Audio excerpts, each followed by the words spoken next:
সমকালীন দার্শনিক আন্দোলনের একটি অন্যতম মতবাদ, সেটি হচ্ছে দার্শনিক মতবাদ, যাকে যেটি হচ্ছে প্রয়োগবাদ। তো প্রয়োগবাদ খুবই একটা পরিচিত এবং দার্শনিক আন্দোলন। একটা কথা দর্শনে প্রচলিত রয়েছে যে আমেরিকানদের কোনো দার্শনিক আহ, দর্শন নাই, নিজস্ব কোনো দর্শন নাই। তো এটার এই কথার বিরুদ্ধে, হ্যাঁ, এটাকে ভুল প্রমাণ করার জন্য যে আমেরিকান একটা দার্শনিক আন্দোলন গড়ে ওঠে। এই দার্শনিক আন্দোলন প্রয়োগবাদ, যে দার্শনিক আন্দোলন, এটাকে বলা হয় আমেরিকান দার্শনিক আন্দোলন। কারণ প্রয়োগবাদের চারজন প্রয়োগবাদী দার্শনিক এর নাম পাওয়া যায় প্রয়োগবাদে। সেই চারজন হচ্ছেন C S. Peirce, William James, John Dewey এবং এফ.সি.এস. শিলার। তো এদের মধ্যে এফ.সি.এস. শিলার বাদে বাকি যে তিনজনের নাম আমি আগে উল্লেখ করলাম, এনারা তিনজনই ছিলেন আমেরিকান দার্শনিক। তো সেজন্য বলা হয়ে থাকে যে প্রয়োগবাদ আমেরিকান দার্শনিক আন্দোলন। প্রয়োগবাদী মানে দর্শনের মাধ্যমে আমেরিকানরা তাদের যে দর্শনের ক্ষেত্রে যে বন্ধ্যাত্ব ছিল সেই বন্ধ্যাত্ব ঘোচাতে সক্ষম হয়েছিল। প্রয়োগবাদী দার্শনিক আন্দোলন তাত্ত্বিক দার্শনিক আন্দোলনের বিরুদ্ধে গিয়ে, হ্যাঁ, সম্পূর্ণ একটা ভিন্ন আঙ্গিকে তারা দর্শন চর্চা শুরু করলেন এবং তাদের সেই দার্শনিক দর্শনকে তাত্ত্বিক মতবাদদের, হ্যাঁ, থেকে বের করে নিয়ে এসে তারা দর্শনকে বাস্তব জীবনমুখী দর্শনে রূপ দিলেন। তো এখানে প্রয়োগবাদ হচ্ছে, প্রয়োগবাদকে বলা হয় মানবতাবাদী দর্শন। হ্যাঁ, প্রয়োগবাদের সাথে জীবনের একটা সংযোগ বা সম্পৃক্ততা রয়েছে। এজন্য প্রয়োগবাদকে জীবনমুখী দর্শনও বলা হয়ে থাকে। তো কেন প্রয়োগবাদকে জীবনমুখী দর্শন বলা হয়, কেন প্রয়োগবাদকে মানবতাবাদী দর্শন বলা হয়, এইসবের পেছনে নিশ্চয়ই, এইসব বলার পেছনে কিছু কারণ রয়েছে। সেই বিষয়গুলো নিয়ে আমি আজকের ক্লাসে আলোচনা করব। তো আহ আমরা দর্শনের যে ইতিহাসকে যদি আমরা দেখি, দর্শনের সেই ফেলিস থেকে শুরু করে, দর্শন মূলত বিভিন্ন ধরনের তাত্ত্বিক বিষয়, তাত্ত্বিক চিন্তা ভাবনা ধ্যান ধারণার মধ্যেই সীমাবদ্ধ ছিল। দর্শনের সাথে জীবনের সংযোগ খুবই কম ছিল। তো এই যে দর্শনকে জীবনমুখী করে তোলার প্রয়াস বা প্রচেষ্টা আমরা প্রয়োগবাদের মধ্যে দেখতে পাই। প্রয়োগবাদ, প্রয়োগবাদের ইংরেজি প্রতিশব্দ হচ্ছে প্রাগমাটিজম। প্রাগমাটিজম শব্দটি এসেছে গ্রিক শব্দ প্রাগমা থেকে। প্রাগমা শব্দের অর্থ কি? প্রাগমা শব্দের অর্থ হচ্ছে কার্যকারিতা বা ফলপ্রসূতা। মানে এখানে প্রয়োগবাদে বিশ্বাস করা হয় যে দর্শনের বাস্তব জীবনে, যে দর্শনের বাস্তব জীবনে প্রয়োগ আছে, যে দর্শনের বাস্তব জীবনের ফলপ্রসূতা আছে, কার্যকারিতা আছে, সেই দর্শনটাই প্রকৃত দর্শন। তারা দার্শনিক ধ্যান ধারণা আধ্যাত্মিকতা তাত্ত্বিকতার বেড়াজাল থেকে মুক্ত হয়ে সম্পূর্ণ নতুন ধরনের নতুন একটা দর্শনের আহ সূচনা তাদের হাত দিয়ে ঘটে। তো প্রয়োগবাদ সম্পর্কে জেমস জেমস কি বলেছেন? জেমস বলেছেন যে it means the open air and possibilities of nature against dogma, artificiality and pretence of finality of truth. তার মানে তারা প্রয়োগবাদ বলতে বোঝাচ্ছে যে আহ সত্যের, সত্যের অপলাপ, আর্টিফিশিয়ালিটি কৃত্রিমতা, নির্বিচারবাদিতার বিরুদ্ধে একটা উন্মুক্ত পরিবেশ এবং সম্ভাবনাকে, মানে একটা উন্মুক্ত পরিবেশ দর্শনের ক্ষেত্রে তারা একটা এমন একটা উন্মুক্ত পরিবেশ এবং সম্ভাবনার কথা বলেছেন যেখানে কোনো ধরনের কৃত্রিমতা থাকবে না, যেখানে সত্যের কোনো অপলপ থাকবে না, হ্যাঁ, সত্যের মধ্যে কোনো ভনিতা থাকবে না, এবং কোনো ধরনের ডগমা, অন্ধবিশ্বাস, কুসংস্কার, নির্বিচারবাদিতা থাকবে না। একজন দার্শনিক উন্মুক্ত ভাবে, উন্মুক্ত পরিবেশে তার দর্শন চর্চাকে এগিয়ে নিয়ে যেতে পারবেন।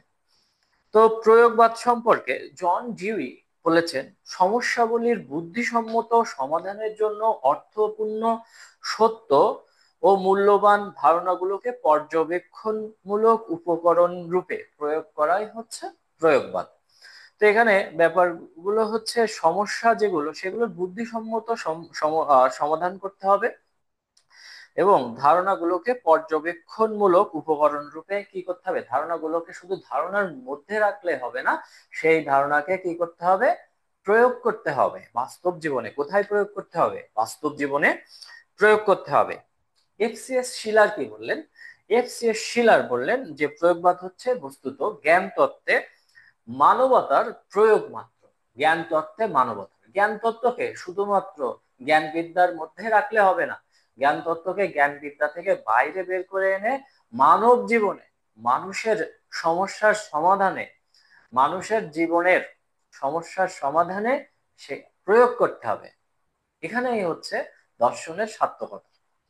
তো প্রয়োগবাদী দর্শন মূলত সেই দর্শন, যেই দর্শন বলতে বোঝায় যে সেই দর্শনে এদের মূল কথা হচ্ছে, মূল বক্তব্য হচ্ছে যে দর্শন, যে দর্শনের বাস্তব জীবনে প্রয়োজন আছে, ফলপ্রসূতা আছে, কার্যকারিতা আছে, সেই দর্শনটাই প্রকৃত দর্শন।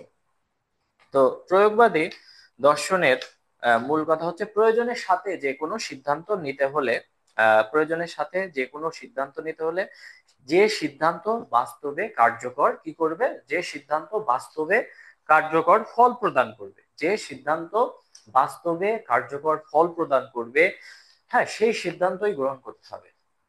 যে যে মানে যে সিদ্ধান্তের আমার কোনো ফলপ্রসূতা নেই, যে সিদ্ধান্তের কোনো ধরনের কার্যকারিতা নেই, সেই দর্শন থেকে আমাদের কি করতে হবে, আমাদের বেরিয়ে আসতে হবে।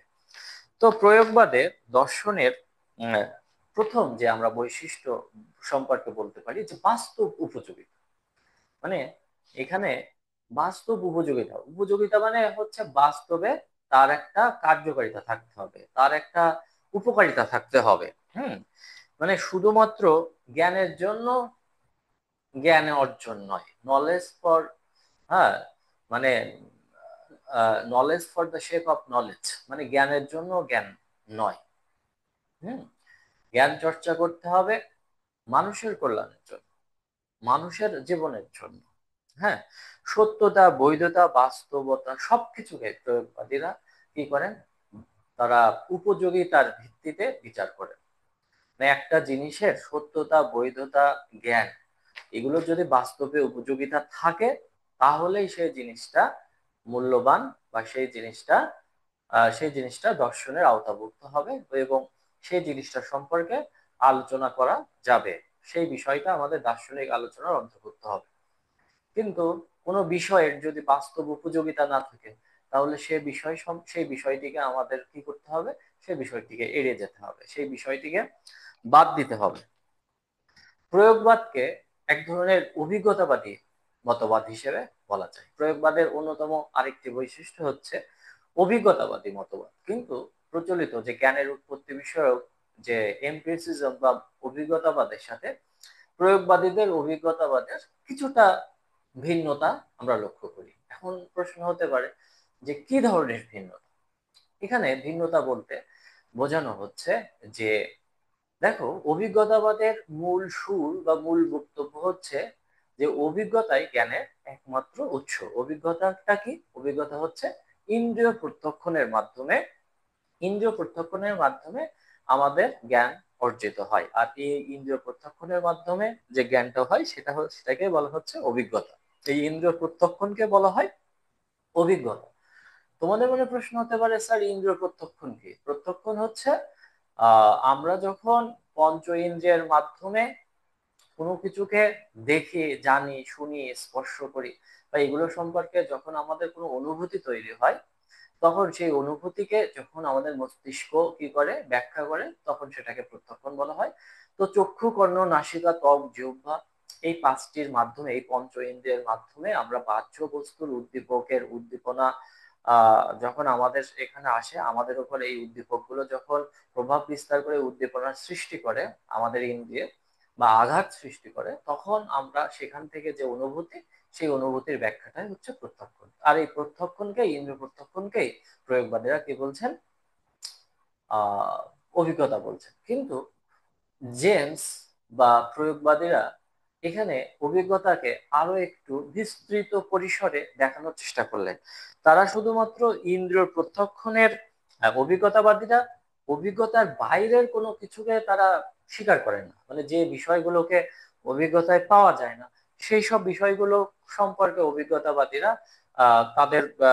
তাদেরকে স্বীকার করে না। কিন্তু প্রয়োগবাদীরা অভিজ্ঞতার বাইরেও এমন কিছু বিষয় আছে সেগুলোকে বিশ্বাস করে। যেমন আমাদের যে সুখ দুঃখ আনন্দ বেদনা, হ্যাঁ, তারপরে হচ্ছে বিশ্বাস, এইসব বিষয়গুলোকে তারা কি করে, স্বীকার করে। কখন স্বীকার করবে?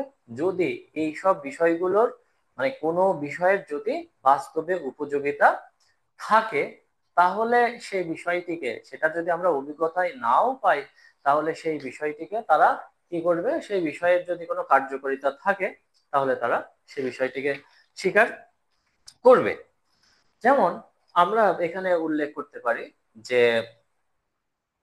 এখানে একটা বিষয় উল্লেখ করা যায়, আমরা যদি গড বা ঈশ্বরের কথা বলি, ঈশ্বরের অস্তিত্ব বা ঈশ্বরকে তো আর আমরা দেখতে পাই না, আমরা ইন্দ্রিয় অভিজ্ঞতার মাধ্যমেও তো ঈশ্বর সম্পর্কে জ্ঞান লাভ করতে পারি না, আমরা জানতে পারি না। তাহলে আমরা কি ঈশ্বরে বিশ্বাস করব না? তো সেক্ষেত্রে উইলিয়াম জেমস এই কথাটি বললেন যে, I believe in God, I believe in God, that is not I have seen him. হ্যাঁ, I believe in God, that is not I have seen him. হ্যাঁ, যে আমি তাকে দেখেছি বলেই, আমি তাকে দেখেছি বলেই যে আমি তাকে বিশ্বাস করি, এটা না। Rather I believe in God because it has great, this belief is so much important for me. এটার একটা গুরুত্ব আমার জন্য রয়েছে, সেজন্যই আমি বিশ্বাস করি। তার মানে আমি গডকে না দেখলেও আমি তাকে বিশ্বাস করছে, কারণ এটার একটা গুরুত্ব আমার জন্য রয়েছে। কারণ আমরা বাস্তবে দেখতে পাই যে একজন ডিসবিলিভার বা বিলিভারের মধ্যে পার্থক্য আছে। ডিসবিলিভারের জীবনটা এলোমেলো, অগোছালো, বিশৃঙ্খল থাকে। আমাদের জীবনে যখন অশান্তি আসে, আমাদের জীবনে যখন আহ অনেক ধরনের বাধা বিপত্তি আসে, তখন কিন্তু আমরা ঈশ্বর, গড বা আল্লাহ তাআলার কাছে অনেক কিছু বলি, অনেক মনের যত দুঃখ কষ্ট বেদনার কথা বলি। হ্যাঁ, তার কাছে অনেক কিছু প্রার্থনা করি। এতে কি হয়, এতে বাস্তবে দেখবে যে প্রার্থনা, প্রেয়ার বা নামাজ, হ্যাঁ, উপাসনা, পূজা, এগুলো করার ফলে মনের মধ্যে একটা আধ্যাত্মিক প্রশান্তি লাভ করা যায়, প্রশান্তি অনুভূত হয়। তো এটাই হচ্ছে ইম্পর্টেন্স, এবং আমাদের জীবনকে অনেক সুশৃঙ্খল করে তোলে। আমরা অনেক কিছু করতে গেলেও অনেক সময় বাধাগ্রস্ত হই, বাধাপ্রাপ্ত হই। হ্যাঁ, কারণ আমাদের বিশ্বাসটাই আমাদেরকে কি করে, যে ওই ধরনের কোনো ধরনের খারাপ কাজ, পাপাচারে লিপ্ত হওয়া থেকে বাধা দেয়। কারণ আমরা জানি যে আল্লাহ তাআলা হচ্ছেন আল আলিম, তিনি সবকিছু জানেন, তিনি সবকিছু সম্পর্কে জ্ঞাত। তাহলে আমি যদি একটা কোনো খারাপ কিছু করতে চাই, তাহলে তিনি সেটা কেউ না দেখলেও তিনি সেটা দেখবেন। তখন আমরা সেই কাজ থেকে থেকে পিছিয়ে আসি। তাহলে এখানেই কিন্তু আমার ঈশ্বরে, আমার আল্লাহ বিশ্বাস করার সার্থকতা, আমাকে বিলিভার হওয়ার, এখানে আমাকে ধার্মিক হওয়ার সার্থকতা এখানে। তাহলে এইটার, ঈশ্বরের প্রতি বিশ্বাস বা আল্লাহ তাআলার উপর বিশ্বাস, এটার কিন্তু একটা বাস্তবে উপযোগিতা আছে। তাহলে এখানে অভিজ্ঞতাবাদীরা, সাধারণ অভিজ্ঞতাবাদীরা যেখানে বললেন যে যেটা ইন্দ্রিয় অভিজ্ঞতায় পাওয়া যায় সেটাই হচ্ছে আমাদের জ্ঞান, আমাদের প্রকৃত সেই বিষয়গুলোই অস্তিত্ব রয়েছে, আর বাকিগুলোর অস্তিত্বকে তারা স্বীকার করলেন না। এক্ষেত্রে এক্ষেত্রে আমরা যেটা দেখতে পাচ্ছি যে বিশ্বাসের যদি কোনো, যেটা ইন্দ্রিয় অভিজ্ঞতাতে না পেলেও যদি বিশ্বাসের ক্ষেত্রে কার্যকারিতা বা ফলপ্রসূতা থাকে, তাহলে সেটাকে তারা সেইটার প্রতি সেটাকে তারা স্বীকার করতে তাদের কোনো বাধা নেই। প্রয়োগবাদীরা পরিবর্তনে বিশ্বাসী। হ্যাঁ, তো এখানে ধারণা বা বিশ্বাস পরিবর্তন হতে পারে। এই পৃথিবী পরিবর্তনশীল। হেরাক্লিটাস কি বলেছিলেন? হেরাক্লিটাস বলেছেন যে এভরিথিং ইজ চেঞ্জিং, হ্যাঁ, সবকিছুই কি হচ্ছে, পরিবর্তন হচ্ছে। হ্যাঁ, এমনকি তুমি একই নদীতে দুইবার অবগাহন করতে পারবে না, সবকিছু পরিবর্তিত হচ্ছে। তাহলে এই সবকিছু পরিবর্তিত যদি হয়ে থাকে, তাহলে ধারণা বা বিশ্বাসও পরিবর্তিত হতে থাকে সময় বা পরিবেশ পরিস্থিতি প্রেক্ষিতে। অনেক সময় অনেক বিষয়গুলো কি হতে থাকে, পরিবর্তিত হতে থাকে। পরিবর্তনই জগতের একমাত্র একটা সত্য একটা বিষয়। তো একটা ধারণা বা বিশ্বাসের বর্তমানে ফলপ্রসূতা আছে বা কার্যকারিতা আছে, সেই বিশ্বাস সেই বিষয়টি এখন হয়তো আমার কাছে সত্য বলে বিবেচিত, কিন্তু একটা স্টেজে বা একটা পর্যায়ে দেখা যাচ্ছে সেই ধারণা বা বিশ্বাস কার্যকারিতা বা ফলপ্রসূত দিতে আমাকে ব্যর্থ হচ্ছে, তার আর কার্যকারিতা আর অবশিষ্ট নেই। তখন কিন্তু সেটা যদি ফলপ্রসূ না থাকে, তাহলে কিন্তু সেটা মিথ্যা হয়ে যাবে প্রয়োগবাদীদের কাছে। প্রয়োগবাদ ভাববাদ বিরোধী মতবাদ।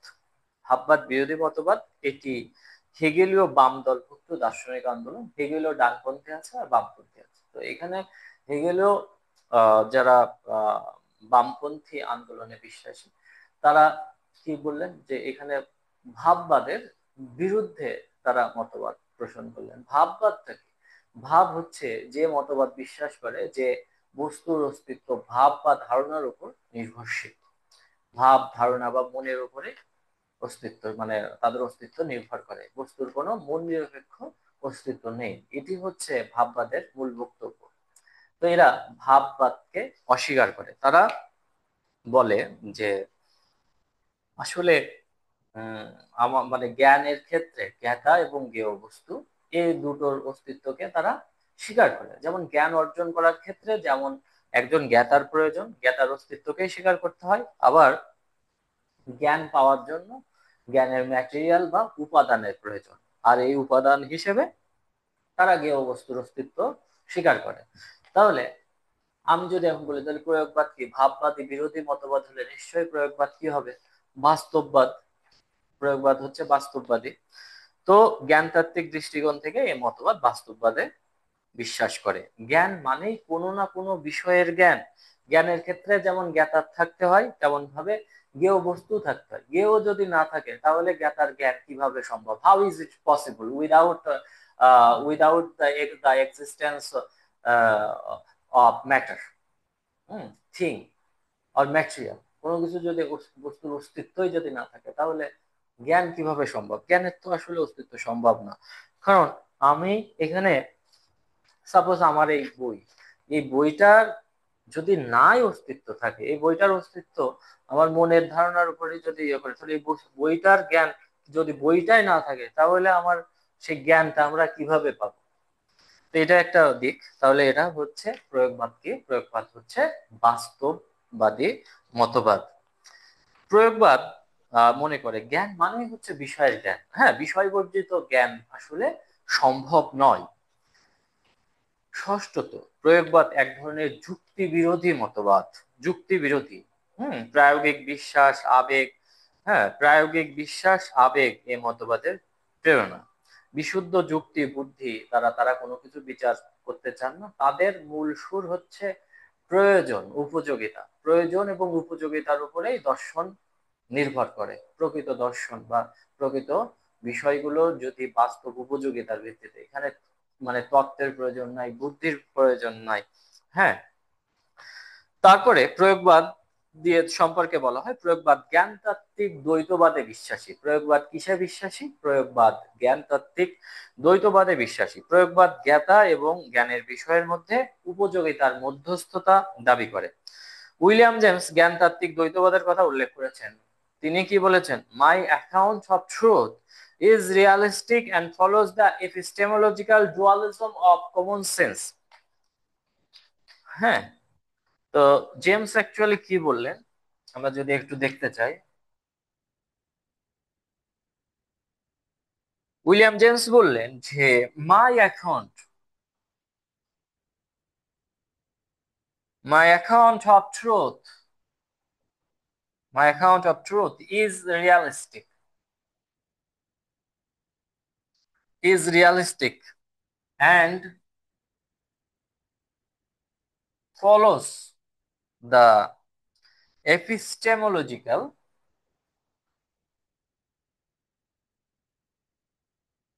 Dualism of common sense. William James the meaning of ট্রুথে 217 নম্বর পেজে এই কথাটি বলেছেন। তিনি কি বললেন? তিনি বললেন যে মাই অ্যাকাউন্ট অফ ট্রুথ, আমার সত্য সম্পর্কিত, হ্যাঁ আমার সত্য সম্পর্কিত যে বিশ্বাস, ইজ রিয়ালিস্টিক, হয় বাস্তবসম্মত, অ্যান্ড ফলোস অনুসরণ করে the epistemological dualism of common sense. তার মানে কাণ্ডজ্ঞানের যে জ্ঞানতাত্ত্বিক দ্বৈতবাদ, তার মানে কাণ্ডজ্ঞানের জ্ঞানতাত্ত্বিক দ্বৈতবাদকে অনুসরণ করে। তার মানে আমার সত্য সম্পর্কিত বিশ্বাসটি হয় বাস্তবসম্মত এবং এটা জ্ঞানতাত্ত্বিক, এটা কাণ্ডজ্ঞানের, এটা কাণ্ডজ্ঞান বা কাণ্ডজ্ঞানের বা লৌকিক জ্ঞানতাত্ত্বিক দ্বৈতবাদকে অনুসরণ করে। এখন কথা হতে পারে, তোমাদের মনে প্রশ্ন হতে পারে যে স্যার জ্ঞানতাত্ত্বিক দ্বৈতবাদটা কি?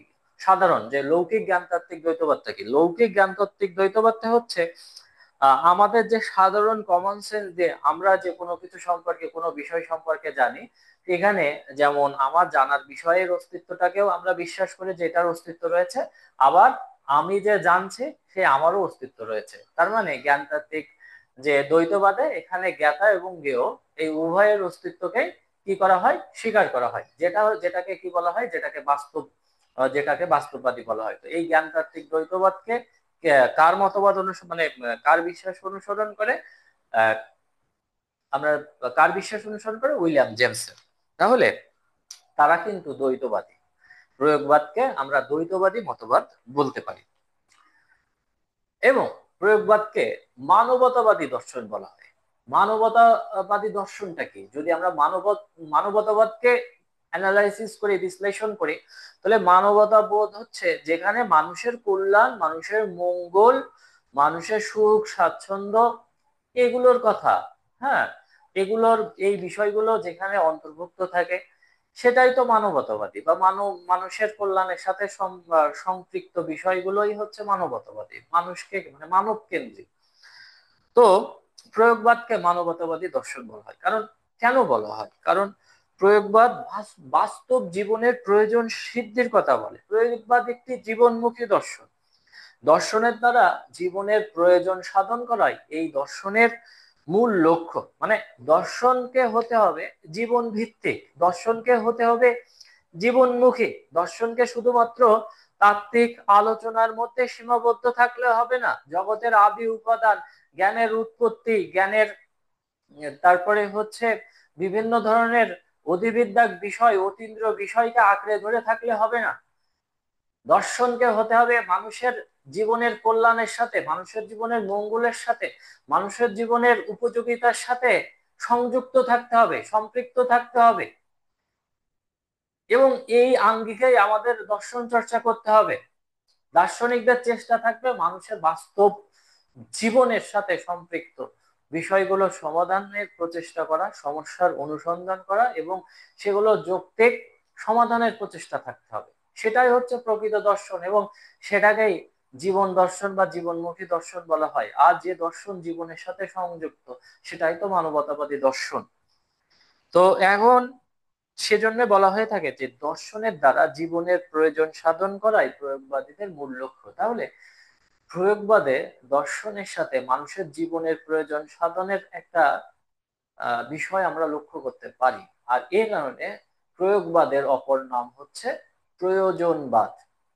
প্রয়োগবাদের অপর নাম কি? প্রয়োজনবাদ। কারণ এই দর্শন মানুষের জীবনের প্রয়োজনের কথা বলে, মানুষের জীবনের প্রয়োজনের কথা বলে। এই জন্য এই দর্শনকে বলা হয়, এই দর্শনকে কি বলা হয়? এই দর্শনকে বলা হয়, কি বলা হয়? প্রয়োজনবাদী মানবতাবাদী দর্শন বা প্রয়োজন মানবতাবাদী দর্শন। দর্শন, রাইট। তো সমালোচনা, তো প্রত্যেকটা দর্শনের ক্ষেত্রে সমালোচনা থাকবে, আর যার আলোচনা আছে তার সমালোচনা দর্শনে থাকবেই। কারণ দর্শন হচ্ছে উদার। এখানে একটা জিনিসের অনেকগুলো, অনেকভাবে অনেক দার্শনিক ব্যাখ্যা করেছেন তাদের নিজস্ব দৃষ্টি দিয়ে, দৃষ্টিভঙ্গি থেকে, তাদের নিজস্ব পার্সপেক্টিভ থেকে। তো যদিও এই দর্শন সাম্প্রতিককালে ব্যাপক আলোড়ন সৃষ্টি করেছিল, তবে কিছু কিছু দিক সমালোচিত হয়েছে। যেমন প্রয়োগবাদ বচন আইনের অর্থ সম্পর্কে যে মত প্রকাশ করেছে তা গ্রহণযোগ্য নয়। কোনো বচন উক্তি উক্তির যে অর্থ বা সত্যতা নির্ভর করবে তার কার্যকারিতার উপর। তার মানে তার যদি কার্যকারিতা থাকে, বা তার যদি অর্থের, যদি সেটা অর্থপূর্ণ হয়, আমাদের জীবনের সাথে সঙ্গতিপূর্ণ হয়, হ্যাঁ, তাহলে সেই জিনিসটাকে আমরা সত্য বলে মনে করব, এবং সেই জিনিসটাকে আমরা দার্শনিক আলোচনা অন্তর্ভুক্ত রাখবো।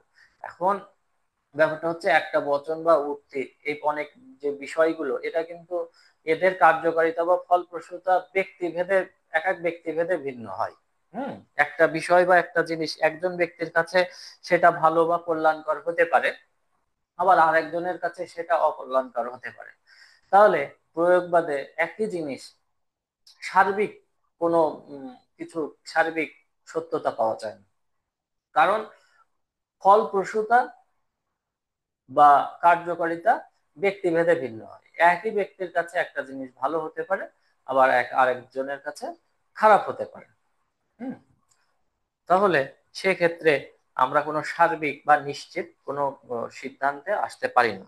প্রয়োগবাদীরা সত্যতাকে আত্মগত হিসেবে অভিহিত করেছেন, তারা বস্তুগত সত্যতাকে অস্বীকার করেছেন। মানে সত্যতা সাবজেক্টিভ, জ্ঞাতার উপর নির্ভর করে।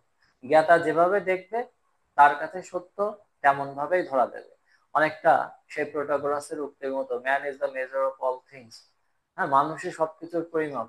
এখন আমি একটা জিনিসকে এমন একভাবে দেখছি, আমার কাছে সেই জিনিসটা আমার কাছে সত্য একরকম, আর আরেকজনের কাছে সেই জিনিসটা আরেক রকম বলে চিহ্নিত হতে পারে। হুম।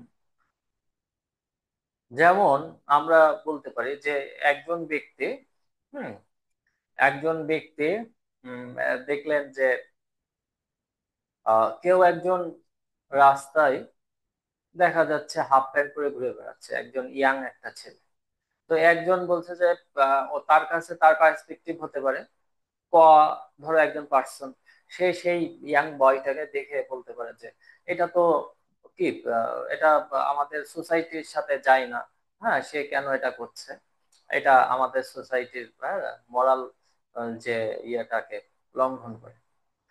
তো এটা সামঞ্জস্যপূর্ণ না। আবার আরেকজন বলছে যে এখন বাংলাদেশে 45 ডিগ্রি সেলসিয়াস গরম, তাই গরমে একটু ঢিলা ঢালা, একটু ছোট পোশাক পরা, এটা তার জন্য ভালো। তো এটা এটা পরার যৌক্তিকতা আছে। তার মানে আমার একই বিষয়, একজন জ্ঞাতা মানে জ্ঞেয়, তাহলে তার সম্পর্কে দুইজন ব্যক্তি দুই রকম ভিন্ন ভিন্ন দৃষ্টিভঙ্গি প্রকাশ করছে। তার মানে এখানে দুইজন, তাহলে কি হবে, দুটো বিষয় কি দুইজনের কাছে আলাদা আলাদা ভাবে একটা বিষয় ভালো, একজনের কাছে ভালো হচ্ছে আর একজনের কাছে মন্দ হচ্ছে। তাহলে দুটো বিষয় দুই রকম হয়ে যাচ্ছে। তার মানে কি, এটা যখন আমরা আত্মগত মানে সত্যকে আত্মগত বলে মনে করি, যে মানে জ্ঞাতার উপর ছেড়ে দিই, তখন কিন্তু বিষয়টা সেখান থেকে আমরা কোনো সার্বিক বা নিশ্চিত কোনো সিদ্ধান্তে পৌঁছাতে পারি না। প্রয়োগবাদীরা তাদের মতবাদ প্রতিষ্ঠা করতে গিয়ে ব্যবহারিক ফলাফলের উপর গুরুত্ব কম দিয়ে তাত্ত্বিক এবং যুক্তিকে অনেকাংশে এড়িয়ে গেছেন। তারা তাত্ত্বিক, যুক্তি, বুদ্ধি, বিচার, এগুলোকে বাদ দিয়ে তারা শুধুমাত্র কার্যকারিতা, ফলপ্রসূতা, প্রয়োজনীয়তা, এই বিষয়গুলোকে তারা বেশি ফোকাস করেছেন তাদের দর্শনে। আর এর ফলে, হ্যাঁ, তাদেরকে অনেক সময় বলা হতে পারে যে তারা আসলে বিচার বিযুক্তবাদী দর্শন। প্রয়োগবাদীরা প্রায়োগিক দিকের উপর গুরুত্ব আরোপ করতে গিয়ে দর্শনকে লক্ষ্য হিসেবে না গ্রহণ করে, দর্শনকে কি হিসেবে, উপায় হিসেবে গ্রহণ করেছেন, জীবনের পদ্ধতি হিসেবে মনে করে দর্শনকে জীবনের সাথে সম্পৃক্ত করতে গিয়ে দর্শনের প্রতি অবিচারই করেনি, বলা হয় জীবনের সঠিক ব্যাখ্যার পথেও বাধা সৃষ্টি করেছে। হ্যাঁ, প্রয়োগবাদের অনেক দোষ ত্রুটি আছে, কিন্তু প্রয়োগবাদের যে মূল সুর সেটা হচ্ছে জীবনের সুর, জীবনের, আমাদের জীবনের সাথে এই দর্শনের কি রয়েছে, মিল রয়েছে। হ্যাঁ, এটা প্রয়োগবাদের উৎকর্ষতা হলো এই মতবাদ পরিবর্তনে বিশ্বাসী, কোনো সত্য চিরকালের জন্য সত্য নয়। বৈজ্ঞানিক অগ্রগতির মূলেও এই সত্যের কার্যকারিতা লক্ষ্য করি। এখন বাস্তব জীবনের মানে কোনো সত্যই, সত্যকে আমরা বলি যে সত্য মানে হচ্ছে চিরন্তন শাশ্বত, কিন্তু চিরন্তন সত্যতা বলে আসলে প্রয়োগবাদীরা বলেন যে চিরন্তন সত্যতা বলে কোনো কিছু নেই। সত্য পরিবর্তন হতে পারে। যেমন এক সময় বলা হতো যে earth is the centre of the universe, মানে এই মহাবিশ্বের আর্থ হচ্ছে, পৃথিবী হচ্ছে সমস্ত বিশ্বজগতের কেন্দ্রবিন্দু। কিন্তু এই টলেমির এই মতবাদ সপ্তম শতক পর্যন্ত প্রচলিত ছিল। কিন্তু কোপার্নিকাস এসে তিনি বললেন, হ্যাঁ, বিখ্যাত জ্যোতির্বিদ কোপার্নিকাস বললেন যে নো, হুম, আর্থ নয়, সান, সূর্যই হচ্ছে পৃথিবীর এই সমস্ত বিশ্বজগতের কেন্দ্রবিন্দু। একসময় ধারণা করা হতো পৃথিবী স্থির, সূর্য চারিদিকে ঘুরছে, কিন্তু আমরা এখন জানতে পারছি যে না, পৃথিবী সূর্যের চারিদিকে ঘুরছে। এখন ভবিষ্যতে এখন হয়তো এই মতবাদ প্রচলিত রয়েছে, হয়তো আরো অনেক কাল পরে হুম আরো নতুন কোনো মতবাদ আসতে পারে, নতুন কোনো কিছু হতে পারে, যে না, আরো কোনো একটা নতুন বিষয় আবিষ্কৃত হতে পারে, তখন বলা হতে পারে সূর্য না, পৃথিবী না, আরো কোনো কিছু হয়তো রয়েছে এরকম। মানে প্যারাডাইম শিফট হতে পারে বিজ্ঞানের সবকিছুর ক্ষেত্রে।